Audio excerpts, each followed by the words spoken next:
如果你在聆听时不需要频繁暂停就能理解大意，那么你的英语积累在日常表达中是完全够用的。像学母语一样学英语，我们开始吧。This is a story about a man who loved books more than almost anything.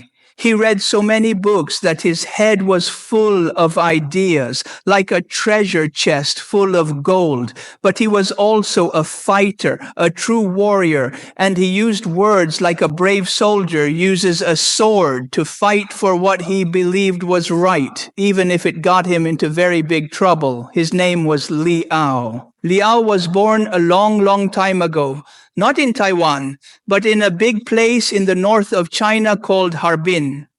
This was in the year 1935. When he was a little boy, his family moved around to different cities in China, like Beijing and Shanghai. Liao was a very clever boy. He loved to read all kinds of books. Even when he was very young, he would read history books, story books, any book he could find. His mind was like a hungry little sponge, soaking up all the words and ideas. When Liao was a teenager, around 14 years old, a big sad thing happened in China. There was a war, and many people's lives changed. Liao's family, like many others, moved to an island called Taiwan. This was in 1949. It was a new place for him with new schools and new people. In Taiwan, Liao went to high school and then to a big university called National Taiwan University. He studied many things. First, he thought he wanted to learn about laws. Then he decided he loved history more. He read even more books there, thousands of them. He didn't always agree with his teachers or with the old books. He started to think his own thoughts about what was right and wrong and what was true. He was very good at remembering what he read and very good at arguing his ideas. He wasn't afraid to say what he thought, even if it was different from what everyone else thought. In those days, the government in Taiwan was very strict.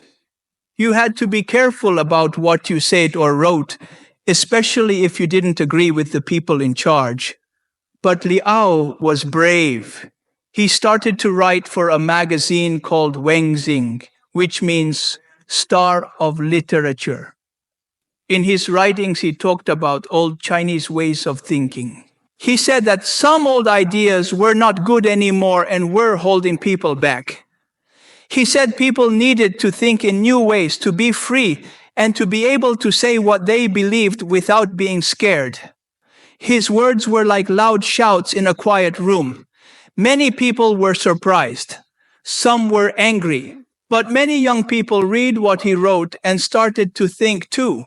Liao became famous for being smart and for being brave enough to speak out.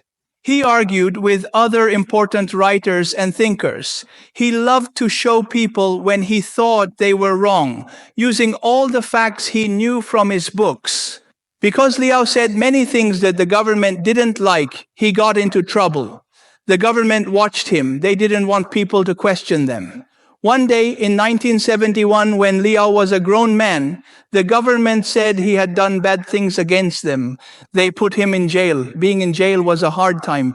Liao was not free to go where he wanted or do what he wanted, but he still had his mind. He read many books in jail. He thought even more. He was in jail for more than 5 years that first time. When he came out, he did not stop writing or speaking his mind. He was still Liao. A few years later, he got into trouble again, this time over some arguments about money and property with a friend who had passed away. But many people thought the government was still trying to punish him for his ideas. So he was sent back to jail for a shorter time. Being in jail twice did not break Liao's spirit. It seemed to make him even more determined to say what he thought was true and to fight for what he believed was freedom. When Liao was out of jail for good, he wrote more books than ever before. He wrote about history, about people he knew, about his own life, about what was wrong with the government and society. He wrote big, thick books and small, sharp ones. He had a special way of writing.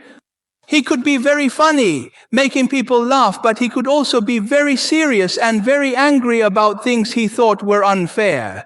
He always used many facts and stories from history to prove his points. He was like a walking library, but a library that could shout and make jokes. He also started to talk on TV. He had his own shows. He would sit in a room full of books and talk to the camera, telling stories, criticizing people in power, and sharing his ideas. Many people in Taiwan and later in other Chinese-speaking places watched his shows. They liked his smart words and his brave, sometimes very bold way of talking. He wasn't afraid of anyone.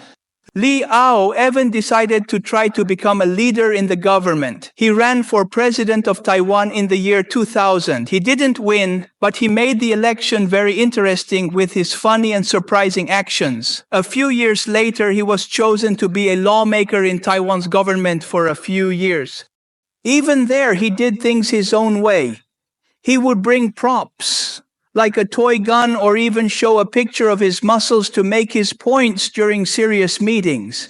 He was always trying to shake things up and make people pay attention to problems. What did Liao believe? He believed very much in freedom, especially the freedom to speak and write your thoughts.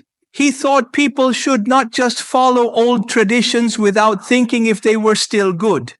He studied history very hard and often said that people needed to understand the past to make the future better.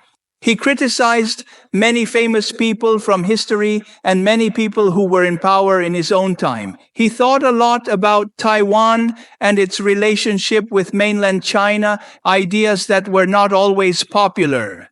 Not everyone liked Liao, of course. Because he said strong things and criticized many people, he made many enemies. Some people thought he was too proud, that he thought he was always right. He was in many lawsuits, sometimes suing others, sometimes being sued himself.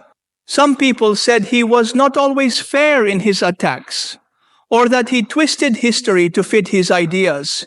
He was a man who caused a lot of arguments.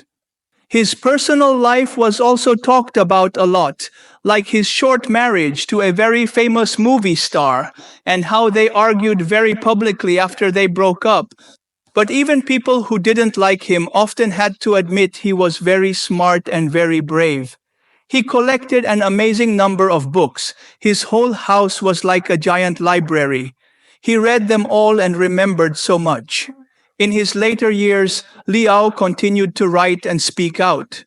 He even made a special trip to mainland China in 2005, the place he had left as a boy. He gave speeches at big universities there, like Peking University. Many people came to hear him. He was still sharp and funny and made people think. As he got older, Liao got sick. He had a tumor in his brain. But even when he was not well, he kept his spirit. He faced his illness with courage. Liao died in 2018. He was 83 years old. He left behind so many books, so many TV shows, and so many memories of his loud, brave, and often very funny voice. He was a man who was never boring. He made people angry. He made them laugh. And most importantly, he made them think. He showed that one person with a lot of knowledge and a very brave heart can make a big difference just by speaking up. He fought his battles with words and ideas, and he never ever gave up on what he believed. And that is a very powerful thing to remember. 作为一个母语非英语的人，能把故事听完，你的进步太大了。感谢你收看这个节目，如果你觉得这个节目对你有帮助，请给我一个点赞或者留下评论，这对我很重要。这里是像学母语一样学英语频道，我们下个视频见。